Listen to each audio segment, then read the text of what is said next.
Salut les amis, j'espère que vous allez bien. Aujourd'hui, on va continuer la lecture du Petit Prince d'Antoine de Saint-Exupéry et ce sera le chapitre 9. Yes, on commence. Alors tout d'abord, on va faire un petit récap des chapitres précédents et si vous ne les avez pas regardés, eh bien comme d'habitude, vous pouvez aller sur la playlist et regarder tous les épisodes. Donc précédemment, le narrateur pilote a atterri dans le désert. Là, il a rencontré le petit prince.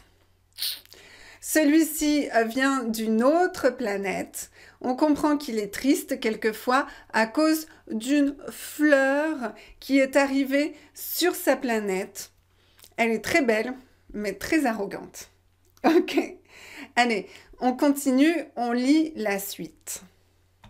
Je crois qu'il profita pour son évasion d'une migration d'oiseaux sauvages. Au matin du départ, il mit sa planète bien en ordre. Il ramena soigneusement ses volcans en activité. Il possédait 2 volcans en activité. Et c'était bien commode pour faire chauffer le petit déjeuner du matin. Il possédait aussi un volcan éteint. Mais comme il disait, on ne sait jamais. Il ramena donc également le volcan éteint. Ok, alors là, qu'est-ce qui se passe? Eh bien, quelque chose de bizarre. On apprend que le petit prince veut s'évader. Donc, c'est le verbe s'évader, to escape in English, s'évader. Donc, le nom, c'est son évasion. Donc, en général, on s'évade d'une prison quand on est enfermé dans une prison.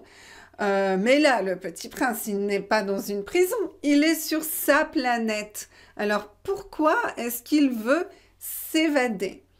Eh bien, on comprend dans le chapitre précédent qu'il a rencontré une fleur qui est arrivée sur sa planète. Et cette fleur était très belle, mais un petit peu autoritaire.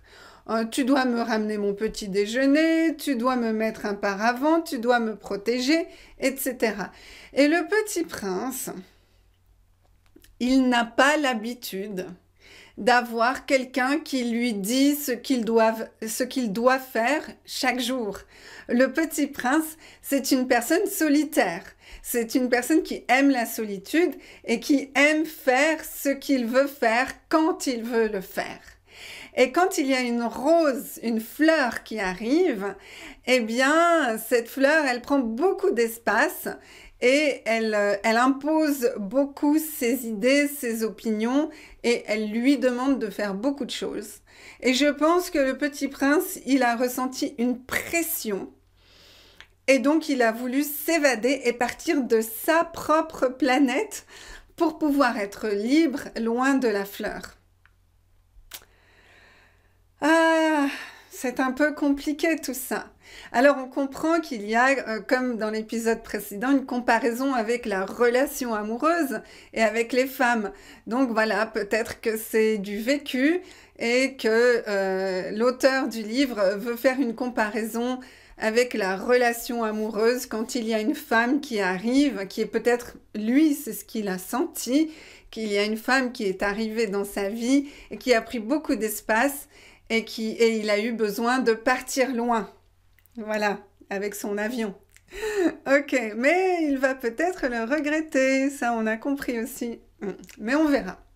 Donc pour l'instant, pour préparer son départ, c'est quand même, le petit prince, c'est quand même une personne qui est organisée, d'accord? Donc il ne va pas juste partir comme ça, clac, non. Il aime sa planète, donc il veut préparer sa planète avant son départ parce qu'il sait qu'il va revenir et il veut que sa planète, eh bien, elle soit bien organisée quand il reviendra. Donc, pour organiser sa planète, il mit sa planète bien en ordre. En ordre, ça veut dire que tout est propre, tout est organisé, chaque chose est à sa place. Ok. Il ramonna soigneusement ses volcans. On utilise le verbe ramoner pour nettoyer une cheminée. On ramone une cheminée. Mais là, ce n'est pas une cheminée comme nous avons peut-être dans nos maisons, mais ce sont des volcans. Donc pour lui, les volcans sont les cheminées. Et donc il nettoie, il ramone les volcans pour que la circulation puisse bien se faire. Donc, il ramone spécifiquement les volcans en activité. En activité, c'est des volcans, eh bien, vous avez compris, je pense, des volcans où il y a des choses qui sortent de la lave qui sort du volcan. Et donc, il doit ramoner. Pourquoi? Pour qu'il n'y ait pas de bouchon qui bouche la sortie. Et ça, c'est mauvais parce qu'après, pouf, ça explose. Et ça, c'est pas bon. Donc, il faut vraiment que ce soit fluide. Ok? Mais il dit aussi, eh bien, je vais aussi ramoner le volcan éteint. On ne sait jamais. We never know. On ne sait jamais. Peut-être que le volcan éteint va s'animer, va s'activer pendant son absence. Donc, il faut aussi le considérer au même titre que les volcans en activité. Et puis, on nous explique aussi que les volcans, il utilise les volcans pour chauffer le petit déjeuner. Donc, le volcan, c'est comme une cheminée et c'est aussi comme une plaque de cuisson pour faire cuire la nourriture. Ok, d'accord, super.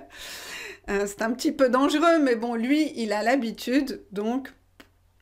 Et puis aussi, on apprend que pour partir, pour quitter sa planète, eh bien, il n'avait pas d'avion, il n'avait pas de navette spatiale.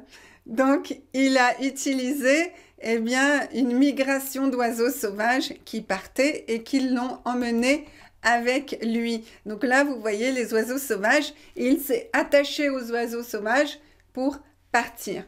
Vous savez que les oiseaux sauvages, certains font des migrations chaque année vers les endroits qui sont plus chauds. Donc voilà, donc il a profité de ça.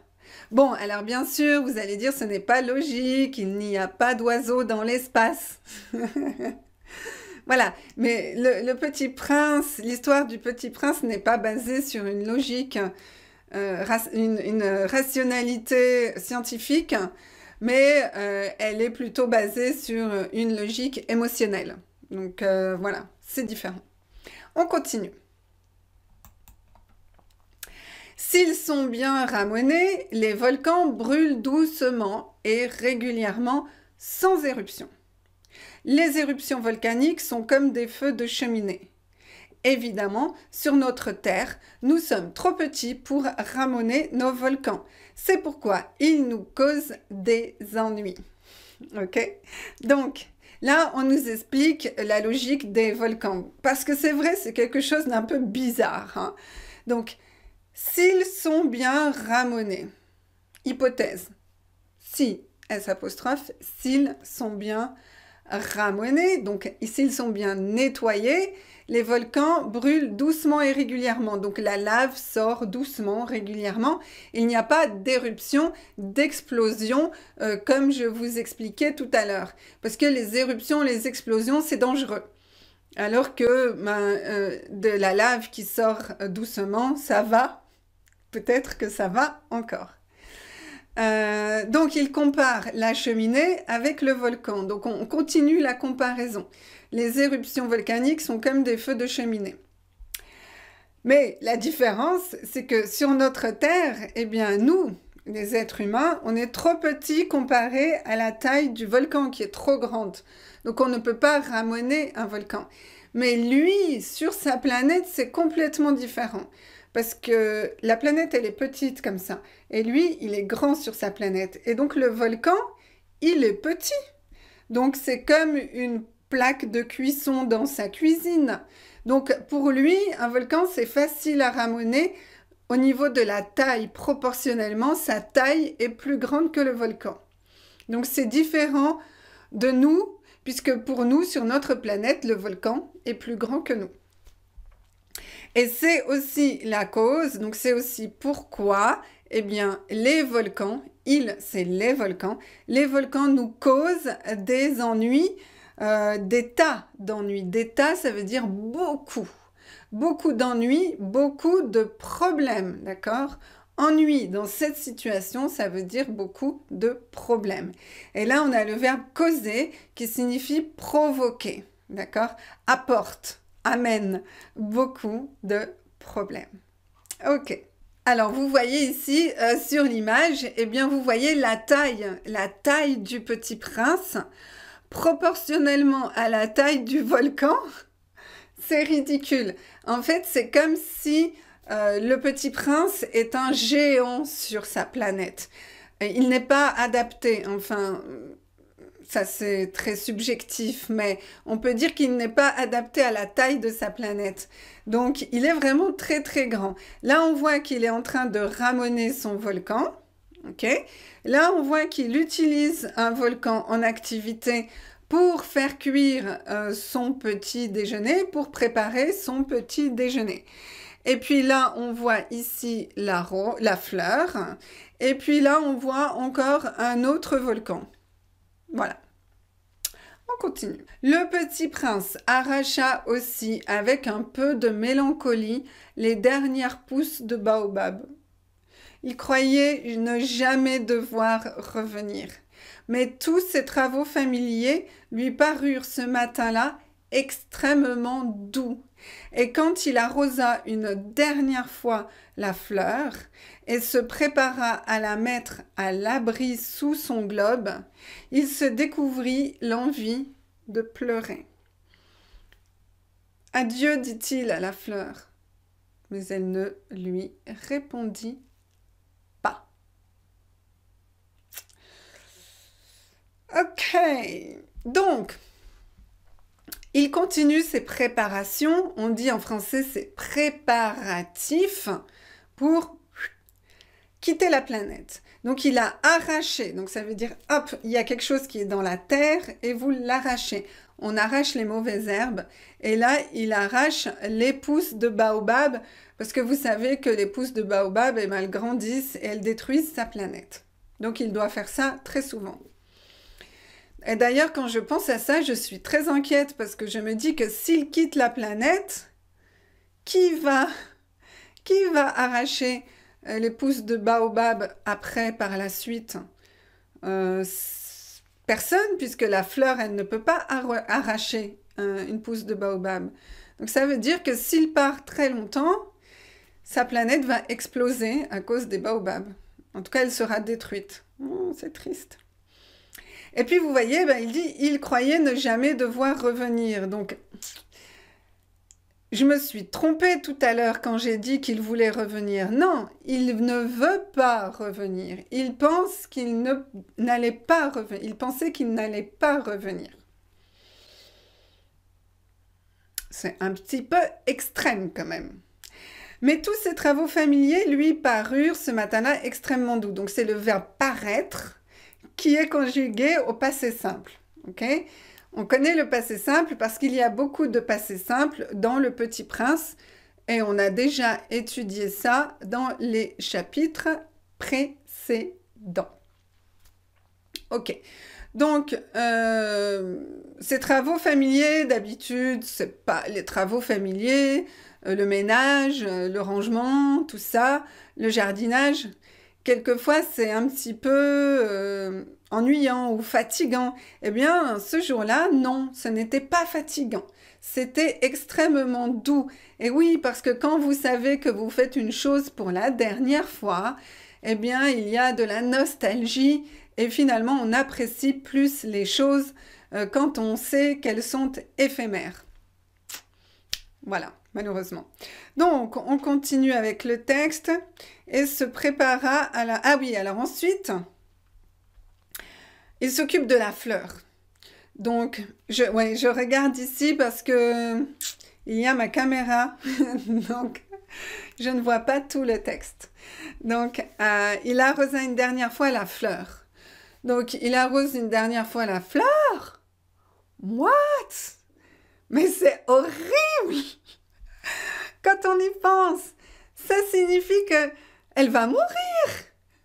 Non, mais c'est horrible. Elle va mourir parce que si il arrête de l'arroser, eh ben une fleur, bon, quelques fleurs sont assez autonomes et quelques fleurs peuvent continuer à vivre même si on ne les arrose pas. Mais quand même, cette fleur-là, elle ne semble pas très autonome, elle semble très dépendante. Et s'il ne l'arrose pas, eh bien, elle va mourir. Donc, il faut qu'elle trouve une autre personne pour l'arroser. Petit message. Voilà, donc ensuite, il la prépare et il la met sous un globe pour la protéger. OK? Et il a senti une émotion qui est arrivée, donc il se découvrir au passé simple, il se découvrit l'envie de pleurer. Il a senti qu'il avait envie de pleurer. Ici, on utilise le verbe découvrir parce qu'il ne pensait pas qu'il allait pleurer, mais voilà, c'est une chose nouvelle, il a senti qu'il allait avoir envie de pleurer. Et il dit adieu, adieu. On dit adieu quand on quitte une personne pour toujours, quand on pense qu'on ne va pas revoir la personne. Ok? Alors, ça dépend. Dans certaines régions de France ou dans certains pays, comme en Suisse par exemple, eh bien, on va dire adieu même si on sait qu'on va revoir la personne. Donc, par exemple, on va utiliser adieu à la place de au revoir. Ok, donc ça, c'est possible dans certaines situations, dans certaines régions, dans certains pays. Donc, vous devez écouter et essayer de vous adapter. Mais en France, et puis en général dans le dictionnaire, on dit que adieu, c'est quand on ne revoit pas la personne. Et au revoir, eh bien, ça veut dire qu'on va revoir la personne. Différence entre au revoir et adieu. Et là, le problème, c'est qu'elle ne répond pas et on ne sait pas pourquoi. Et ça, c'est embêtant. Adieu, répéta-t-il. La fleur toussa. Mais ce n'était pas à cause de son rhume. J'ai été sotte, lui dit-elle enfin. Je te demande pardon. Tâche d'être heureux. Il fut surpris par l'absence de reproche. Il restait là, tout déconcerté, le globe en l'air. Il ne comprenait pas cette douceur calme.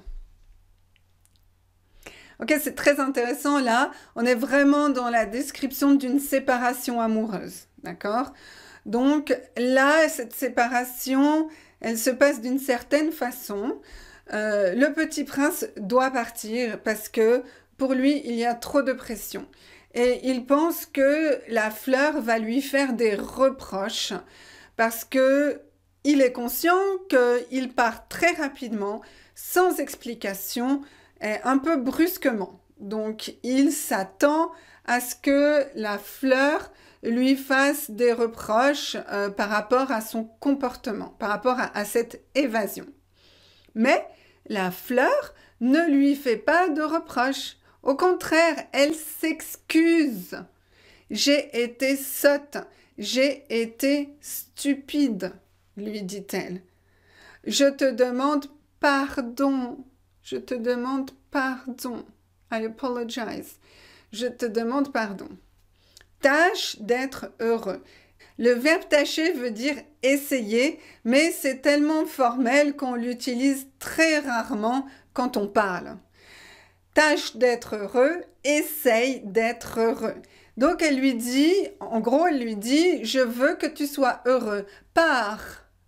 Je veux ton bonheur et je veux que tu sois heureux. Donc là, le petit prince, il est extrêmement surpris, il est extrêmement étonné parce qu'il n'y a pas de reproche et en plus, elle l'encourage à partir et elle est très douce. Et le petit prince ne comprend pas cette douceur calme parce qu'en général, la fleur n'est pas douce et n'est pas calme, mais à la dernière minute, au moment où il part, elle change de comportement et là, elle commence à avoir le comportement qu'il espérait depuis très longtemps, la douceur et le calme.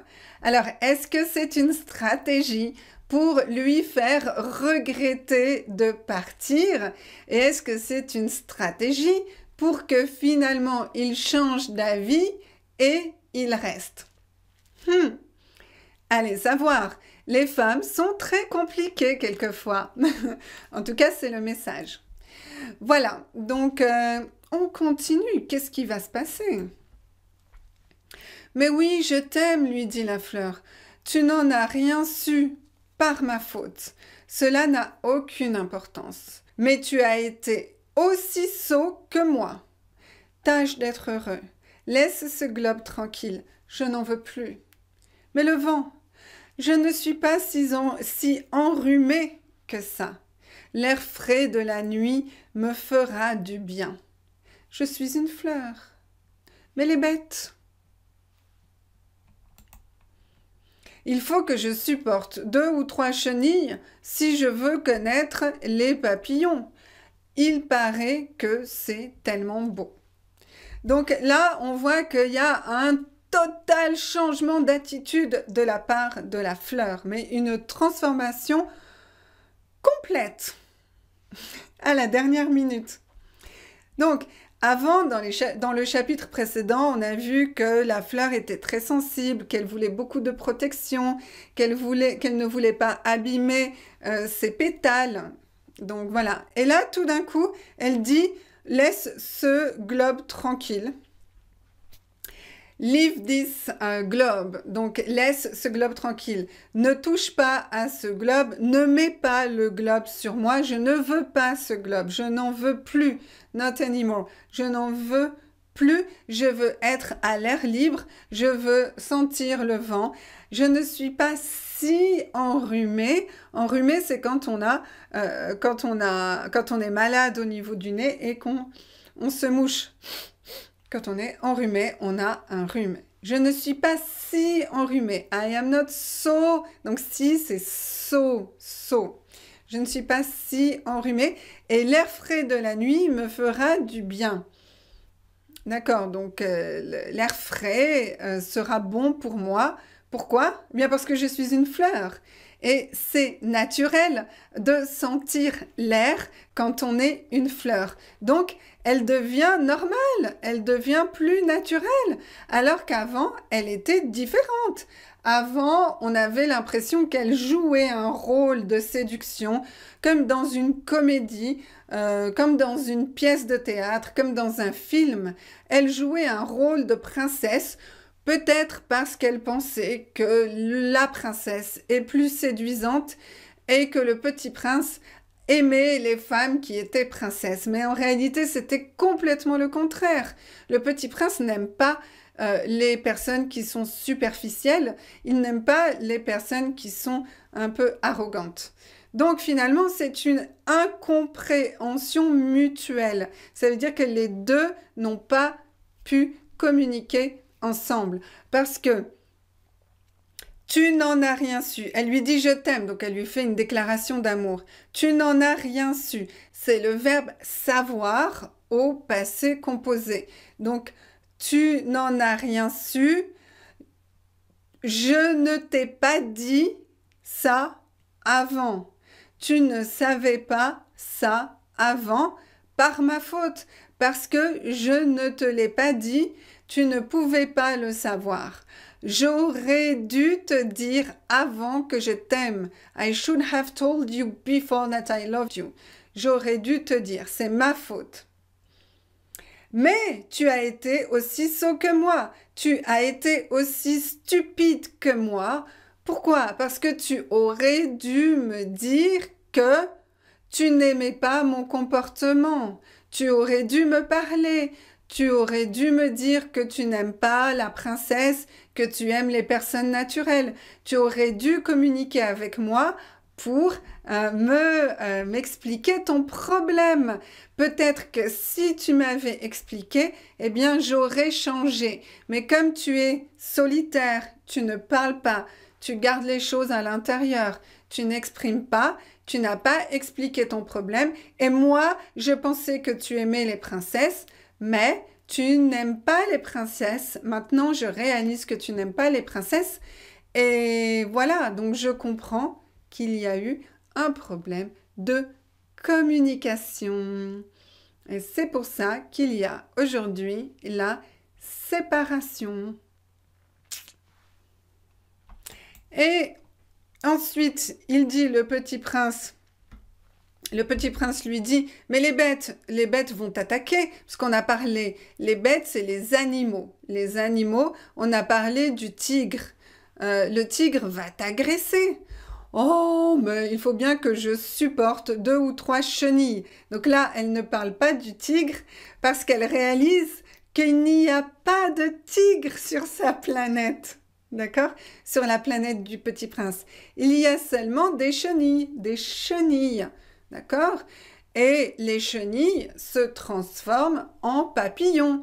Et si on veut des papillons, on doit accepter les chenilles. Si on veut connaître les papillons, on doit aussi connaître les chenilles. C'est la nature. Il paraît que c'est tellement beau. Apparemment, c'est tellement beau. Les gens disent que c'est tellement beau.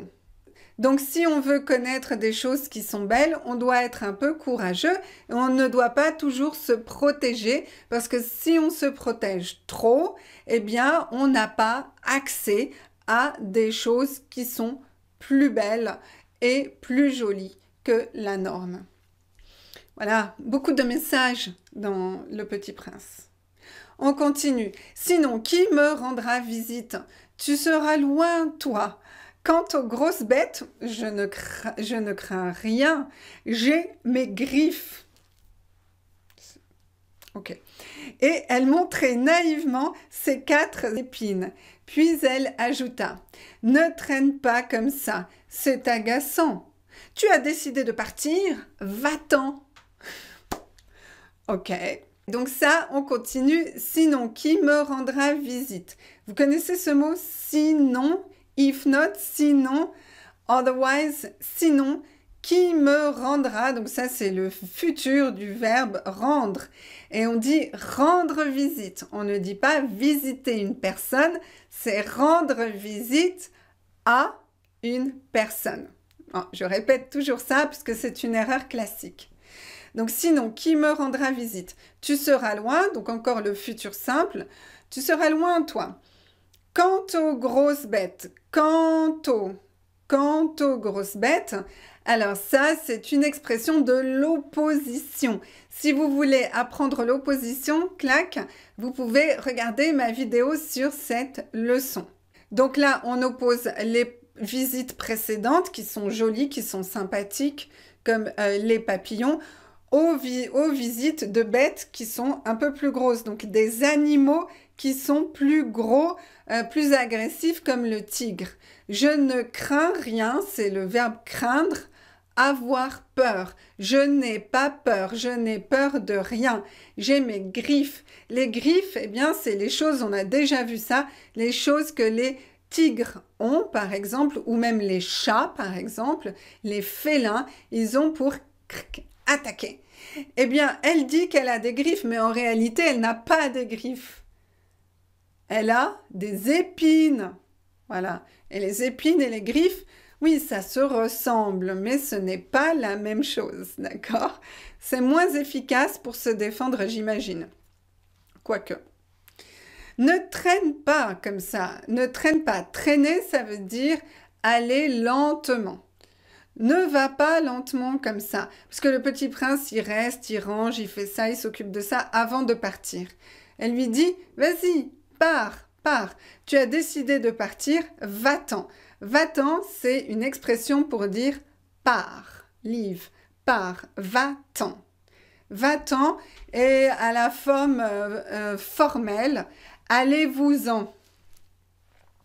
Allez-vous-en, go, allez-vous-en, va-t'en. Ok, on continue. Car elle ne voulait pas qu'il la vît pleurer, c'était une fleur tellement orgueilleuse. Alors, elle lui dit de partir très très vite parce qu'elle ne voulait pas que le petit prince la voie. Donc ça, c'est le verbe voir au passé simple. D'accord? Donc, il ne voulait pas qu'il la voie pleurer. parce que c'est une fleur qui est très orgueilleuse, elle est très sensible, elle aime le petit prince, elle est vraiment sincère, mais en même temps, elle est très orgueilleuse, donc elle ne veut pas montrer vraiment ce qu'elle ressent à l'intérieur. Elle joue un rôle, d'accord? C'est une actrice, c'est une princesse, donc elle ne veut pas que le petit prince la voie pleurer. Ici, on a la vie, mais quand on parle normalement, on dit « il ne veut pas qu'il la voie pleurer ». Alors là, moi, j'utilise le subjonctif dans cette situation.